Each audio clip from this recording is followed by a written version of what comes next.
What you guys, got another video here for you. In this one we're looking at upgrading our Wraith Prism cooler, which comes with the 3800X and the 3700X, and we're looking to upgrade this because the temperatures are ridiculously hot on these new 3rd gen Ryzen processors.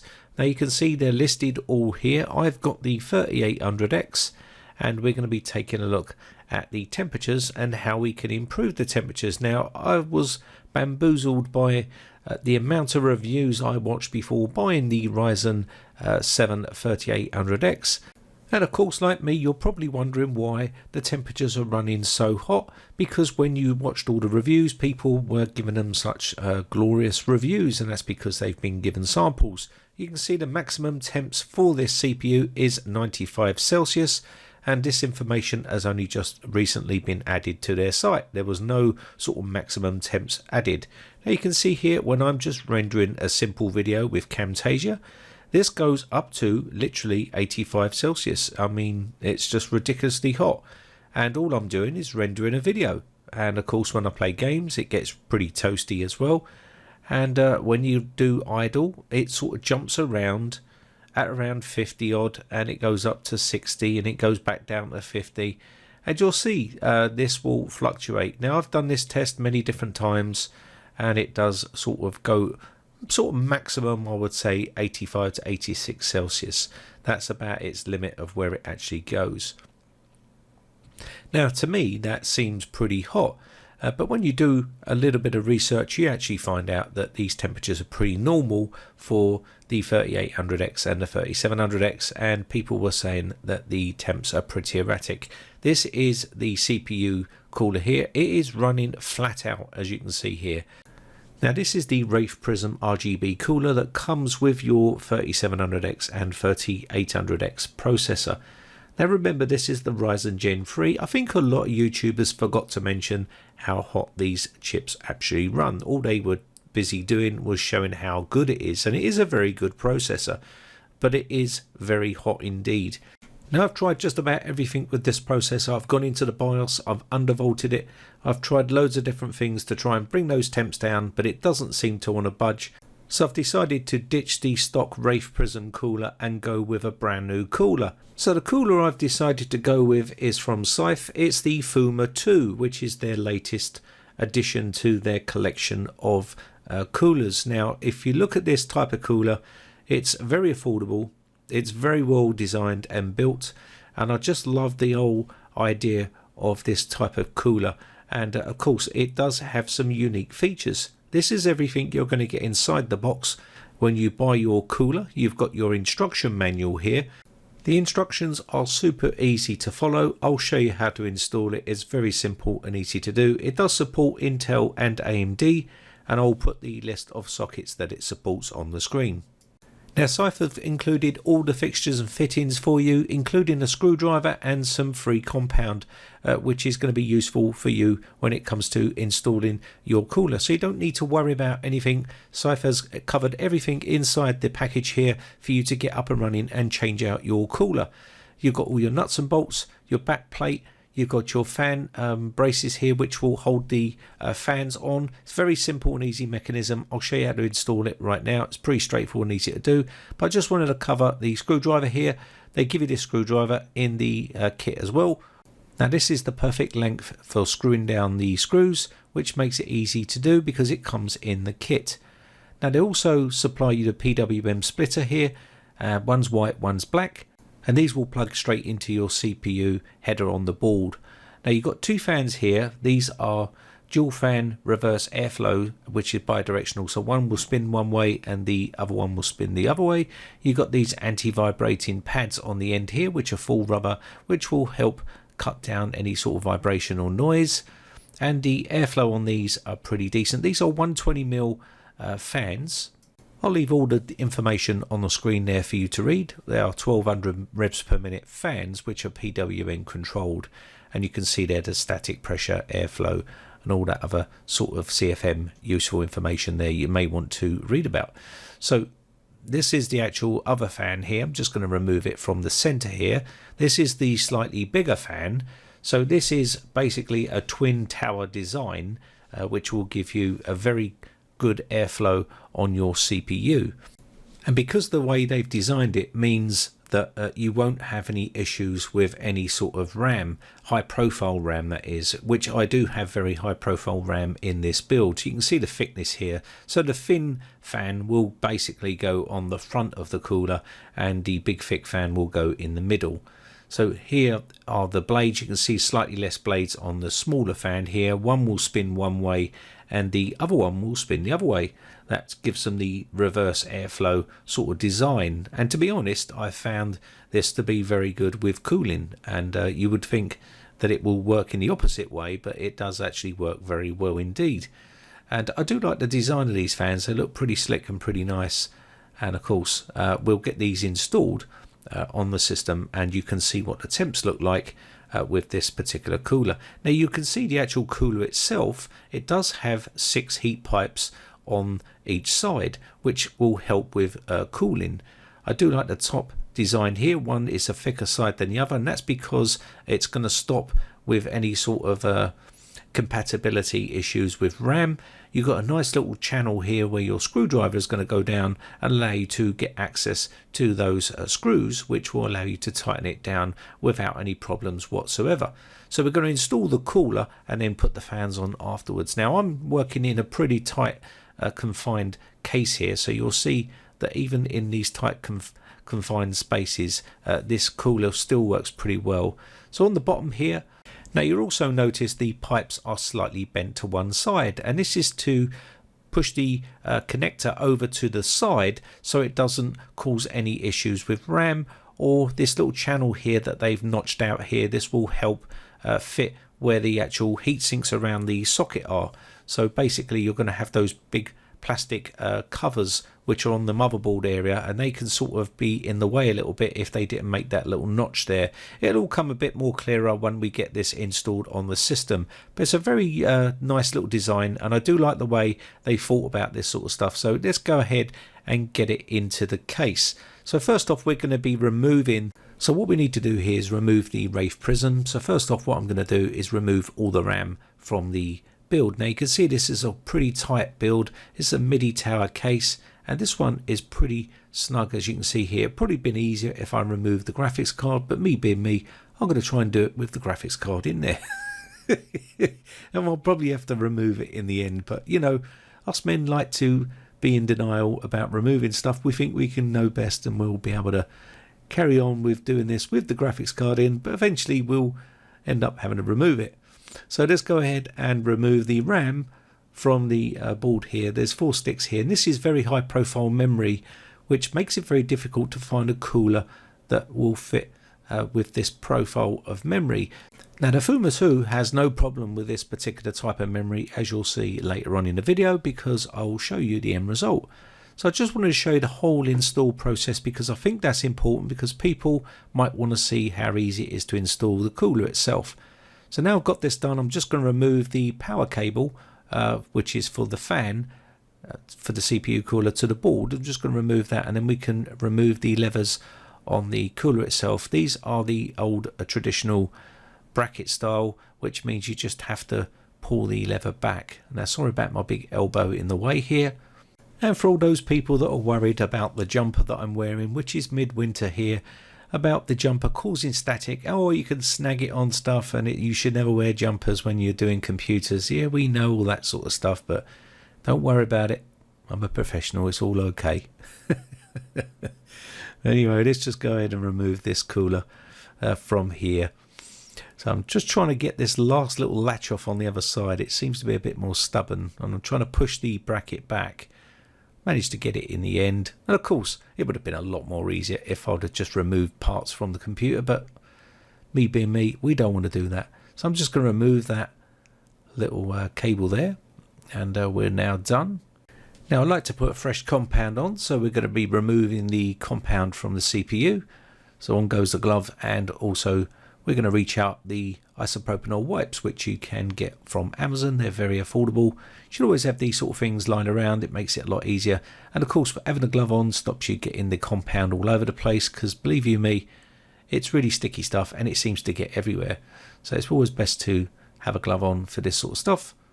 And if you don't mind about the compound getting on your hands, then by all means don't wear a glove. It's entirely up to you. There's no right or wrong way really. So we're just going to clean this off. And of course you can clean this off the way you would like to do it. It's up to you. You can use that CPU cleaning compound, whatever you want to use. These wipes work perfectly well. There's nothing wrong with these. These are only 70% alcohol, I think, in here. These work okay. Just going to clean off a bit of compound with it. And once we've done that, we can move on with the next step, which is unscrewing this bracket. So we need to unscrew the bracket. I'm going to use the screwdriver that they've nicely sent in the kit. So just remove that there. And of course, if you're worrying about whether you'll get a screwdriver with your kit, you get screwdrivers with all their heatsink kits, I think. So I'm going to remove the 4 screws for these brackets and then remove the brackets. Now we need to reuse the screws. They do give you screws in the kit, but you can reuse these ones. They're perfectly fine to use with their kit, because we're going to keep the back plate which comes with this motherboard. So we're going to be using the back plate and the screws, but removing the plastic brackets.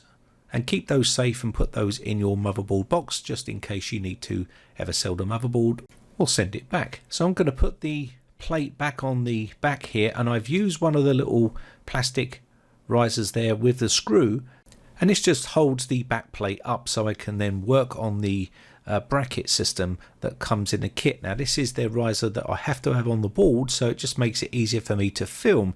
Now this doesn't tell you to do this in the user manual. I'm doing this because this is the way that I wanted to do it, to make it easier to film and I could get everything in.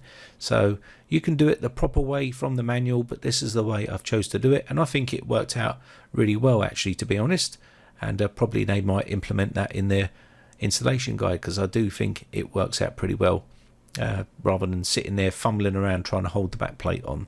So let's go ahead and put the bracket into position here, and all I need to do now is put the 2 screws into the bracket here. So they come in the kit, and you can also use the ones that were on the plastic brackets there that before. So I'm using those screws. So I'm just going to drop those into the little holes, and it tells you which ones they go into on your user manual, and I'm just going to then screw this down. Now of course, once we screw these down, this will hold the bracket up, and I can then remove the other screw from the plastic riser. It'll come clearer in the end, but it's pretty straightforward and easy to do. But again, you don't have to do it this way. You can follow the user manual and have your hand around the back, but I'm trying to film the whole process. So we've got these tightened down now, and we're just going to remove this other screw now, and this just helps me get this actual back plate on. So let's just remove that, and this will allow me to then put the other bracket on and then screw down. So very simple and easy to do. Now I found this installation very simple and easy compared to some of the ones out there on the market which are very difficult and hard to install. This is probably one of the easiest ones that I've installed to date. So let's go ahead and put this little bracket on here. Now again, this does fit many different types of sockets depending on what socket you're using. I did list those earlier on. I'll leave the link in the video description for all the information for this particular cooler if you're interested in it. Now I wanted to show you the complete installation guide to show you how easy it is to install, because it's probably one of the easiest coolers to install on a system compared to some of the other ones on the market, which can be pretty tricky.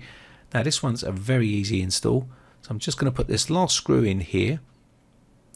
Just need to get it in this little hole here, and there's a bit of difficulty getting that in the hole. Come on, there we go. Oh, in we go. There we go, she's in. And then we just tighten that down, and there we go, just tighten these off. And of course, once we've got this down, we can then just put a bit of compound on and then offer up the cooler. So everything's going okay so far. All we need to do here now is put on. So I'm just showing you here which way the bracket is situated and which way I've got it orientated here. So I'm going to be using their cooling solution here, which is their compound. We're going to go ahead with this some. So I'm going to put a blodger this in the middle. Now you can either do the P method, spread method, whatever method you like. It really doesn't bother me.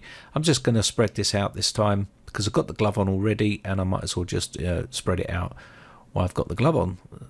There we go. Now of course I normally use the blob method in the middle, but for this one we're just going to spread this out pretty much. And I want to make sure I get good coverage here across these heat spreader here. There we go. And we're just going to quickly smooth that over as best as I can. Make sure it's fully covered, the heat spreader here. You don't want to put too much of this stuff on because obviously it's going to start squidging out over the edges. But that should be okay, just like that. So I'm just making sure this is smooth up. There we go. That's about as smooth as you're going to get it. You can use a card if you wish. Now we've got the cooler here. Make sure you remove this plastic part on the bottom. This is a schoolboy error. If you don't remove that, you're going to run into some massive problems. So make sure you remove that from your CPU cooler. Next up, we're going to offer it into the case and then screw it down. There's only 2 screws here, so it makes it nice and easy. You can see that notch cut out there. That is for the back where you've got those plastic covers covering your capacitors and chokes and stuff like that around the outer socket of the board. So what we're going to do here, we're going to put this in. So make sure you got this in this location here, okay? Just making sure you got that around the right way. The big fat bit goes around the outside here. So we're just going to do that, and there's a little skinny part will go towards where the memory is.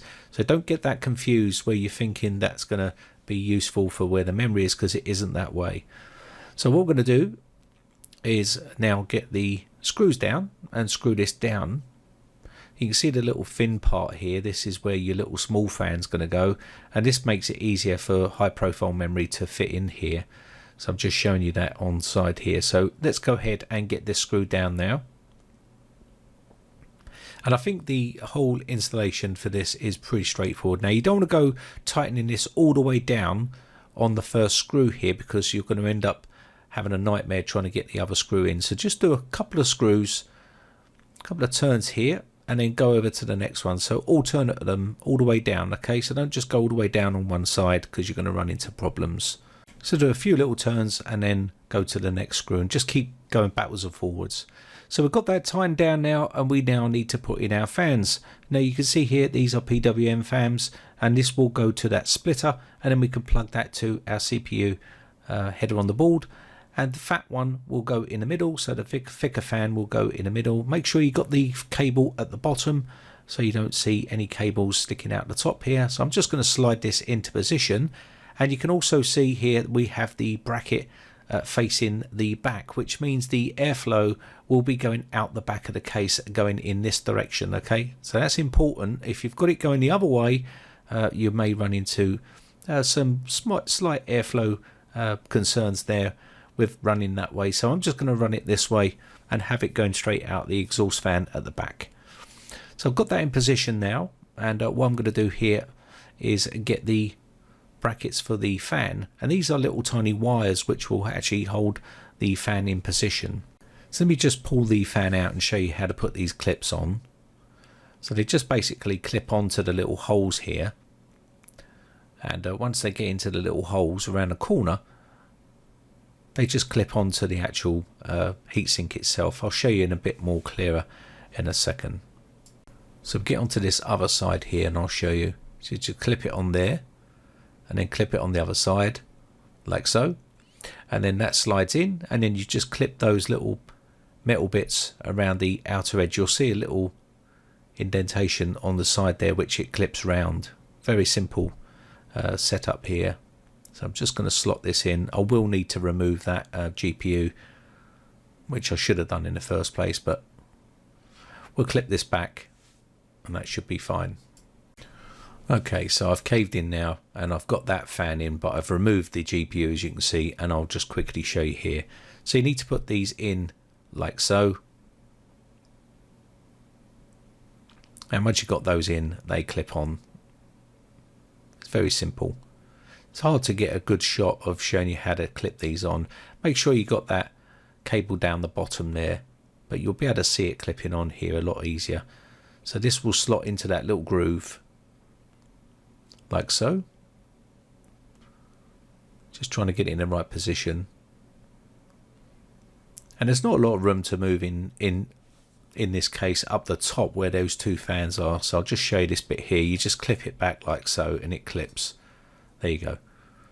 So that's on there now. So we've managed to get the cooler in, and all I like to do is remove the GPU in the end to get the fans clipped back. But other than that, we're pretty much nearly done. We just need to put in the cable, and I'll show you how to do that right now. Very simple. All you need to do here, everything is listed how to do it inside the user manual. You can see it even tells you which fan to plug into what to get the maximum speed.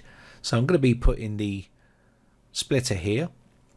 I'll be putting the middle one into the black here, and I'll put the white one into the front here. That means we get maximum speed for the middle one here. So I'm just going to do this. So just clip this into position, and these are pretty straightforward and easy to do. There we go. And once we've got this done, I'll just put that into the CPU header on the board, and then we should be okay. Just tidy up the cable a little bit. I'm not going to show you that bit, but other than that, we'll just plug this in and we're pretty much golden. Okay, so now you can see this is what it looks like. There is the RAM. It's not causing any issues with the RAM, and that's because the unique design of the Fuma 2, it makes it very easy to install this cooler. And of course we've got that high profile memory, which is pretty high, and of course it's not having any problems at all, and I can still see that lovely RGB on the memory. Now also the cooler itself doesn't have any RGB on it, so I've sort of had to do away with the RGB. But what's more important, having fancy RGB on a cooler or having much better cooling temps? Well, that's what I'm hoping for with this cooler, so we'll give it a test and see what the temps are like. So basically that is the installation part done. I'll show you what the results are once we get it all set up again. So I've got everything back in, the graphics cards back in, and that's basically what it's going to look like. It's not too bad, plenty of clearance here, but I think what I will do in the future is upgrade to a slightly bigger case to give it better airflow in there, and hopefully that will bring it down a couple of more degrees, which should make it a lot better. But let's go ahead and get this fired up and test the temps on this. So here we are at the desktop, and as you can see I've fired this up and we've got 62, 61, this is idle, and this seems to be exactly the same. It does drop down, it's just sort of stabilizing there we go. So I'll just show you the temps here. This is pretty normal for this particular CPU. It is very erratic, as you can see, but that's what it was. It just now starting to stabilize now and getting down to 46, 54, and it jumps around like that. This is what these chips do, but it's basically in the 40s pretty often here, 44, 45, probably an update going on in the background or something, but you can see around that sort of ballpark idle. Another thing I've noticed is the system is a lot quieter. It's not spinning at 3000 revs per minute. The two fans are spinning at 1200 revs per minute, which makes it a lot quieter. So let's give it a full test here, and we're going to run Prime 95, and we're going to really torture the CPU to see how well the cooler works. So you'll probably see at the beginning it will just jump right up, and then it will stabilize. It's coming down. There you go. Starting to spin up a little bit more. And you can see it's in the 60s, so 65, 64, 63, and that is the temperatures for the actual cooler itself. It's doing pretty well here, and that's a massive drop compared to in the 80s. So we've dropped 20 Celsius, which is quite a lot really. And you can see here as well, the revs are not spinning up really high, and the cooler is nice and quiet. It's nowhere near as noisy, which means when I'm recording it's not going to be hearing like an airport in the background, which was my computer previously, because it was so noisy. It was revving up all the time trying to keep the CPU cool, and of course I don't think that Wraith Prism could do the job properly compared to what you're seeing here. And this is like night and day, it really is. It's so nice to see cooler temperatures, and that's even over 20 Celsius, just a little bit over 20 Celsius difference, which I think is pretty decent. So the Scythe Fuma 2 has solved two problems in one. It's basically making my system 20 Celsius cooler, and even running a lot cooler than what it was before, and it's also running a lot quieter. Before, it was like an airport, it was just revving up constantly trying to cool that CPU down, and it was literally at 3,000 revs per minute, which was way too noisy compared to this where I can hardly hear it at all. This is the actual Scythe Fuma 2. You can see it supports many different sockets here, so if you've got a different type of CPU compared to what I've got, then maybe this is something that you're interested in. It's got some unique features to it, and I think it's a pretty decent cooler for the money. Comes with everything you need to get up and running and get it installed. I hope I've showed you how easy it is to install. Okay, it took a bit of time to record because obviously the camera in the way and stuff, but other than that, it's really simple to install, and it's an awesome cooler for your CPU. Anyway, my name has been Brian from briteccomputers.co.uk. Hope this one helps you out. I shall see you again for another video tomorrow. Bye for now. Now, if you haven't subscribed yet, hit the red subscribe button and then hit the bell notification button and click all to be notified when we upload new videos.